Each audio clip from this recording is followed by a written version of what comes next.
Imagine Abraham Lincoln on a train going to dedicate a cemetery in Gettysburg.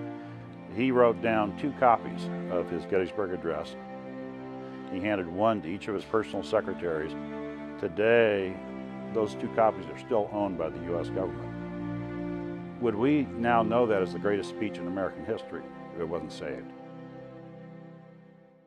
I'm Steve Excel, State Archivist. Welcome to the Washington State Archives. It belongs to everyone's kids, grandkids, great-grandkids, and so we want to make sure it's there for them.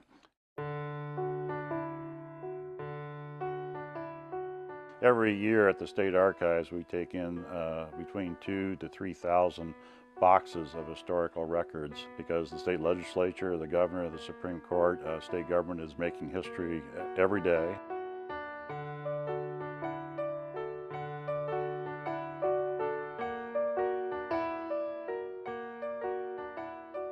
We have about 3,500 cubic feet of the Washington State Senate and 3,500 cubic feet of records from the House of Representatives. So the legislative session that's happening today, somebody 25 years from now can say, what changed the course of history? What was happening? What was going on? You can find that here at the archives by looking at legislative records.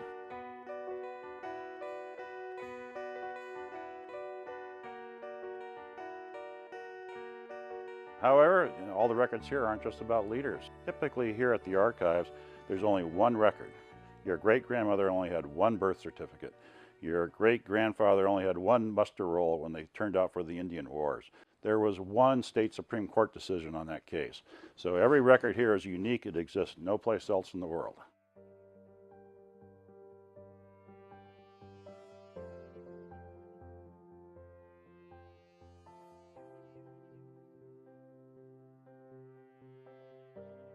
The Record Center in Tumwater now has to hold historic documents in addition to the temporary records. Incoming records such as Senator Shin's will have to be held off-site at the Record Center. This is a problem in that we cannot regulate the temperature and humidity of that facility. We've been struggling with space since I've arrived, so we have to be somewhat, we have to appraise carefully because knowing that we only have so much space, we have to judge critically what we can take in.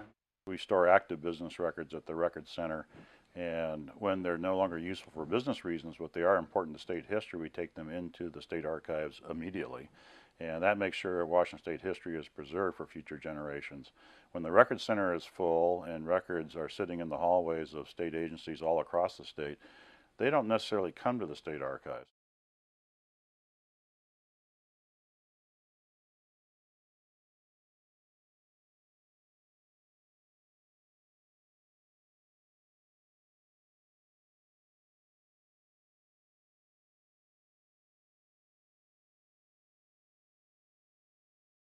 A new building could solve a whole lot of problems for us. We basically have 3 needs. The State Record Center is full for active business records. We have the library that is in temporary office building space, not really designed as a library. We have the main archives here that is full. And so a properly designed facility would have room for our future growth for our archival materials. Would have future room for additional boxes that don't fit in the existing record center, and would meet the future growth needs of the state library, and also combine things to provide better customer service to our patrons.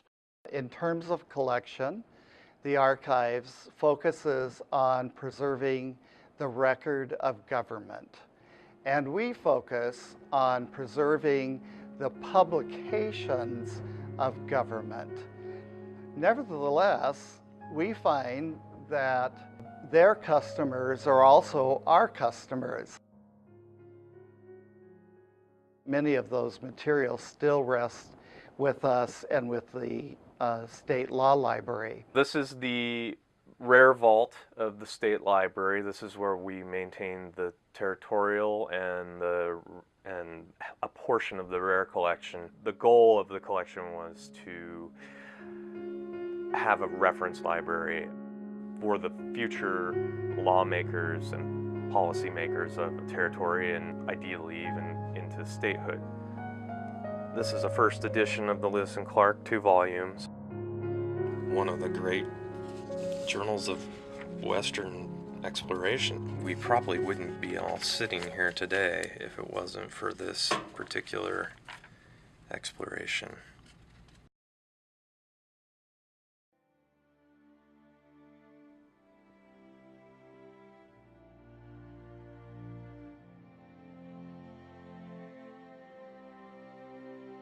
I do think there are people who think that it's not worthwhile keeping one's history, but I don't think that's true for a lot of people. I do think they expect us to keep preserving the history of this state. And I think it's important because every so often we have to look back and see, why was a decision made? Why was this program implemented? Every generation has preserved the state's history that happened on their watch for future generations. The past is prologue. We learn from the course of history how not to repeat mistakes. We've had great world wars, we've had famines, we've had revolutions in America's history, we've had civil wars, and by understanding our history, we will not be repeating the mistakes we've made in the past, but we'll be able to make better decisions for future generations. When I was sworn into office, I promised to do everything in my power to protect the history of this state and the story of all who shape it.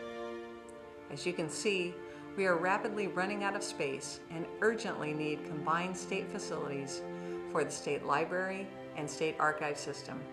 The citizens and the story of this great state deserve to live on forever, and it remains the duty of this office to ensure that your legacy will never be forgotten. History matters. We can't do it without you.